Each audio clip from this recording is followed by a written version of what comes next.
Mga protesta laban ho dito sa katiwalian. Sa pamahalaan. Mukhang hindi lang bukas, kumbatsero. May mga iba pang petsang series to, naglalabas. Meron pa nga September 21. Kausapin na natin ang ating PNP Chief, Lieutenant General Jose Melencio Nartates. General Nartates, Chief, magandang morning! Si Katunying po at saka si Ka Jerry. Magandang umaga po, Katunying at Ka Jerry at lalo na sa ating mga tagapakinig. Magandang umaga. Magandang umaga po. Kumusta po tayo ngayon? Kumusta po ang monitoring nyo sa mga pagkilos laban sa corruption sa pamahalaan? Ang trabaho po ng pulis ay patuloy na nag-iimplementa ng peace and order, nagpapatrolya, nag-iimbestiga, at iba't iba pong pagpupunta or pag-coordinate sa ating komunidad, lalo na po ang barangay.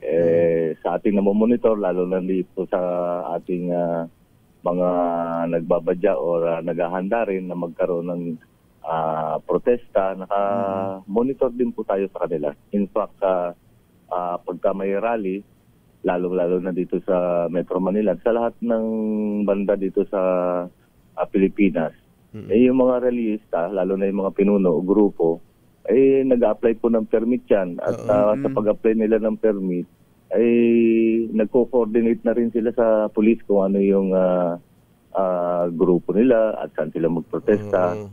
At ganon. Naging ganon na po ang nangyayari. Meron po ba kayong no permit, no rally policy? Strictly patutupad nyo po ba yan? Tama po yan. Alam na po ng mga demonstrator at saka rallies yan. Lalo na yung mga grupo na yan ay sila naman yung parating nag-a-apply ng rally. So, pinapatupad po natin yan ng no permit, no rally. Opo. Ang mga unang pagkilos po ay dyan sa EDSA. Lagi na mga sa EDSA. Sa EDSA Shrine. Ito may nakalagay dito, may mga ipinapakalat na rally para labanan ang korupsyon. Nakalagay po dito ang petsa September 13, EDSA Shrine, may oras. Tapos meron ding September 21, EDSA People Power EDSA naman na People ito. Power Monument. Alas 2 naman ito ng hapon. Alam nyo na ito lahat, Chief? May itong mga schedule na ito ng mga pagkilos? Tama po yan. Meron pong ganyan na nagpahayag na dyan po sila magra-rally or mag-co-convert o mag-grupo po dyan sa lugar na yan. Pinapalahanan po natin ng ating mga kababayan na ang EDSA Shrine ay hindi po Freedom Park na kung saan dyan sila pwedeng mag-rally with permit. Hindi po pinahihintulutan na mag-rally dyan. In fact, in the past, sa mga nakaraang pagkakataon, sa nakaraang panahon, ay of course, nandyan po ang police para tingnan kung sino yung at para i-maintain ang peace and order dyan sa lugar na yan. In fact, yung nangangasiwa dyan sa EDSA Shrine, pag umabot na po ng alas 8, alas 7 ng gabi, yung mga pari na po or nangangasiwa dyan sa EDSA Shrine, sila na po ang humihiling sa kapulisan, lalo na sa kapulisan, at dun sa mga grupo na nagdo-grupo dyan na mag-self-disperse na. Kasi sila po ang hindi po Freedom Park yung EDSA Shrine. Ang isa pa pala, General, Chief, yung pong sa September 21 din ay meron din sa Luneta Park na pagkilos. So in other words, ang binabanggit nyo sa amin, yung yung Luneta, marami talagang mga pinapayagang pagtitipon niyan. Pero yung EDSA Shrine ay hindi. Yung EDSA Ortigas na yan. Yun ba yung para klaruhin lang natin, baka may mga sumama kasi diyan dun sa EDSA mismo. Ang EDSA Shrine po ay hindi Freedom Park. Ang Freedom Park po ay Liwasang Bonifacio at dito sa Quezon City Memorial Center. Yan po ang Freedom Park. Pero kailangan po yan na mag-apply ng permit. Yung permit po, pagka hindi na-actionan ng local chief executive or ng mayor, ay go po yan within 24 hours. So pagka po walang permit, halimbawa po ay may mga malaking kilos protesta pero wala silang permit, ano po gagawin ng PNP po doon? With or without permit, nandyan po tayo nakikipag-usap, lalo ng local chief executive, na awag na nilang ituloy kung halimbawang wala pong permit, lalong-lalo na sa ating hindi Freedom Park. Freedom Park. But if they insist, karapatan naman po ng isang grupo, isang tao to peacefully assemble, petition their grievances to any group like itong gobyerno po natin. Pero nakahanda po yung police para nandyan at to disperse or makiusap na mag-disperse sila. At to maintain peace and order po dyan sa lugar. Ito, maging specific tayo, yung nakaschedule bukas, 8:30 a.m., nakalagay dito, 8:30 a.m. to 7:30 p.m. Dyan po sa EDSA Shrine. Papayagan ba ninyo na makapag-tipon sila dyan ng umaga pa lang? Klaro po yan, hindi po natin sila papayagang magtipon po sila dyan. Ayun, malinaw yun. Kasi yung EDSA pa naman, yung nga walang tao, matraffic. Lalo na pagka nag-ipon pa mga tao dyan. Pati ho itong sa EDSA People Power Monument, hindi rin ho pwedeng basta-basta na lang magtipon doon, Chief? Tama po yan. Hindi rin po, hindi po Freedom Park po yan. So, ang message po na nakakarating sa amin, para no problem, doon na sa Freedom Park, mas ang tingin ko naman sapat ng laki ng mga Freedom Parks natin. Ayan, Luneta. Laki-laki ng Luneta. Ng Luneta. Pag pinayagan sila ni Mayor Isko dyan, pakalawak, milyong tao ang kayang ma-accommodate dyan. Pero bukod po dito sa mga, sabi nyo nga, peaceful assembly, meron pong mga ibang mga siguro hindi na makapagtimpi, pinupuntahan po yung mga bahay, especially yung Diskaya, pinupuntahan po nila at ang balita po namin, sana po hindi totoo, na may mga communities na rin po na nangangamba na sila po ilusubin doon dahil mga kapitbahay nila ay mga kontraktor, mga congressman, etc., mga taga DPWH general. Ano po ang natatanggap niyong information tungkol doon at ano naman ang kasiguruhan ng mga communities na ngayon po kinakabahan na? Okay. Kaya nga po tayo ay patuloy na nagko-coordinate or nakikiusap or nakikipag-negotiate or nakikipag-pulong dito sa mga grupo, lalong-lalo na sa local chief executive, sa mga mayor po natin with regards to assemblies. Kailangan po magpaalam sila, kailangan po ay dito po sa Freedom Park. At kung pinayagan naman, nasa kamay na po ng ating local chief executive or ng mga mayor na magbigay ng permit. At of course, sinasangguni po yan sa kapulisan, lalong-lalo na vice chairperson ang ating chief of police sa isang lugar na nagbibigay ng timely advice sa ating mga executive. Marami so, pong sunod lang po 'yon. Wala pong mangyayaring hindi maganda. Kaya dapat 'yun po ang masunod natin. At yan po ay ginagawa ng ating kapulisan, lalong-lalo na dito sa National Capital Region. Pinamumunuan ni Major General Anthony Abirin, na kung saan dito ang monitor ko, lalo na nag-NCRPO RD rin po ako. Yan po ang nangyayari noon. In daily basis, nagkakaroon po dyan ng mga lightning rally or demonstrators, pero nagbibilang lang po sa 10, 20 hanggang 30. Mga tatlong lugar po yan sa Metro Manila. Usually yan po ang datos. Normal hong nangyayari. Lalo na yung NCR. Alam nila yung mga data kasi dyan na po nanggagaling. At dito around Metro Manila, like Region 3 at saka Region 4A.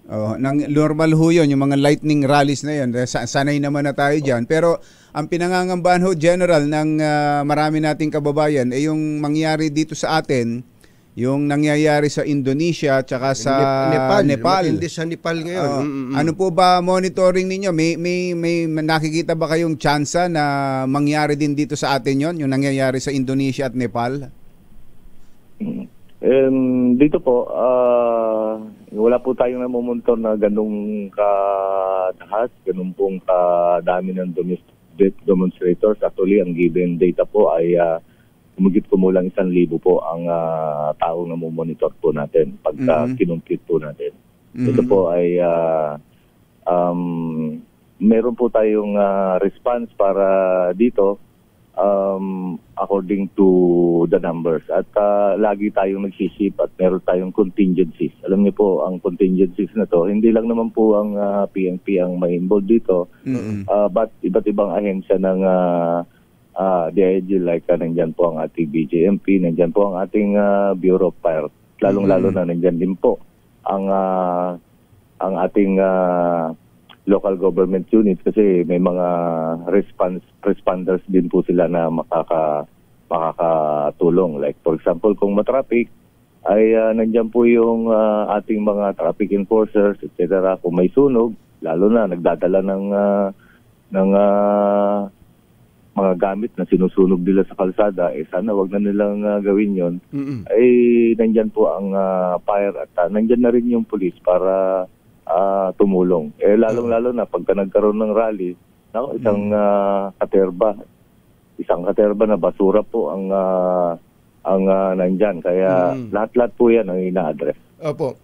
Pwede niyo po bang sabihin sa amin, General, sa ating mga kababayan, na hindi nyo papayagan na mangyari dito sa ating bansa ang nangyayaring mga karahasan, kaguluhan sa Nepal at saka po sa Indonesia? General, nakikinig po ang ating mga kababayan.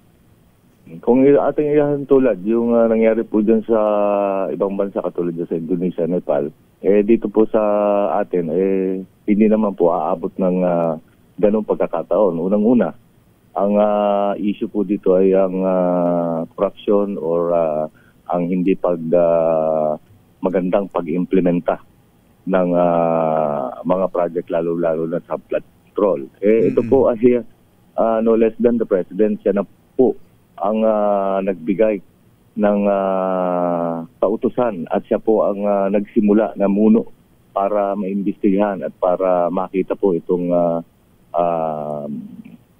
anomalya or problema dito sa flood control. So nakikita po natin bakit po aabot sa ganun. Pero yung pong mga ganitong sitwasyon, laging merong mga nagte-take advantage dyan eh. Meron po ba kayong namomonitor na mga efforts o pagkilos to destabilize the government gamit po ito pong mga anomaly o scams issue? So far wala po tayong namomonitor except dito sa mga grupo na ito na nagde-demonstrate, which is valid naman kung nakikita nila na dapat maalis yung corruption. Ina-address po ng gobyerno yan at pinangungunahan ng ating Pangulo. And so with regards to demonstrators at saka if there is danger in the peace and order, wala po tayong nakikita except for this 1,000 monitored rallies pagdating ng Sabado. At magtutuloy-tuloy po ito hanggang araw-araw po pagkatapos niyan.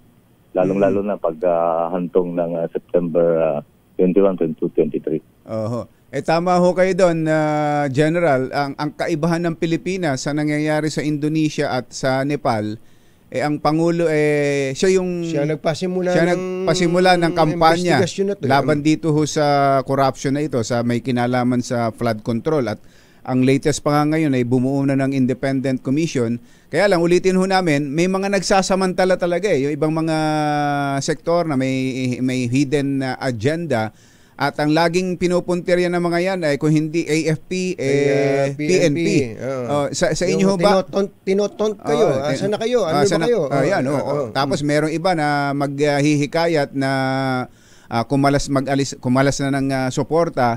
Diyan po ba sa PNP hindi kailangan ng loyalty check? Ang moral po ng Philippine National Police ngayon ay mataas. High moral po ang ating PNP. Wala po tayong nakikitang ganyang problema, lalo na ako po yung namumuno dito. Ngayon ay ang number 1 po tinitignan, alas 6 pa lang ng umaga, report from the commanders, ang state of moral, high moral ang tao po dito. Lagi natin tinitignan yan because it is one of the highest form of discipline dito sa isang organization. Kumusta po pala si General Torre, yung may hawak ng 4 stars? Hindi ninyo makukuha yun hanggat nasa kanya yun, hindi ba, Chief?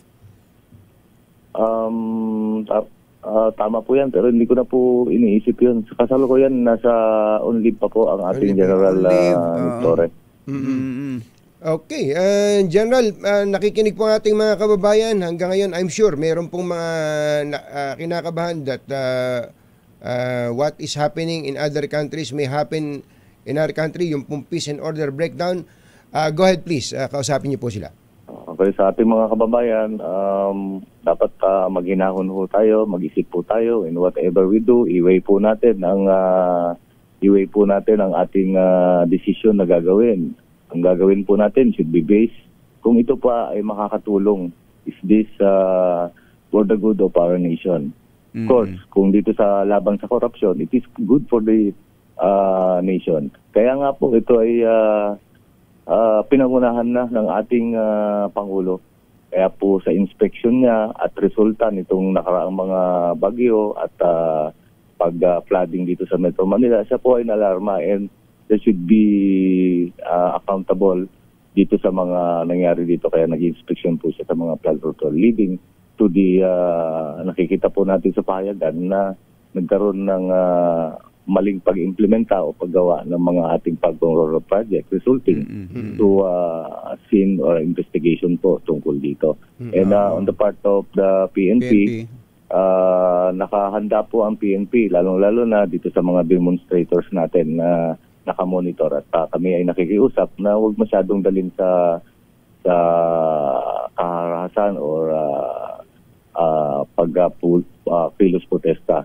Tignan na lang po natin ang gagawin na investigation. And so nakahanda naman po ang police, lalong-lalo na nandyan nagpupulong parate, lalo na sa mga grupo ng rallyista, ay pati sila dapat i-cleanse nila yung ranks nila. Baka mamaya may kasama nila dyan, may mga dalang mga molotov bomb, baka may dalang pampasabog, patalim, pataksak na makakasakit din sa mga kapwa nila rallyista at mga bystanders. Wag po natin papayagan yun. Kaya po nandiyan ang police para ensure na wag po mangyari yan. So, yun lang po at magandang umaga. Magandang umaga po. At, General, congratulations. Hindi pa namin kayo nababate. Oo nga pala. Congratulations. Mabuhay po kayo. At pati dun sa inyong kaklase na kasama nyo dyan, si General West Raimundo Ubingke. Kumusta na po? Nakabalik na po dito sa Kamkrami po si Patrick Ubingke, Raimundo Ubingke. Sabihin nyo, gayahin yung katawan nyo para para makisig na makisig. Salamat po, General. Magandang umaga po. Thank you, sir. Salamat at magandang umaga po. Si Lieutenant General Jose Melencio Nartates, ang ating PNP Chief.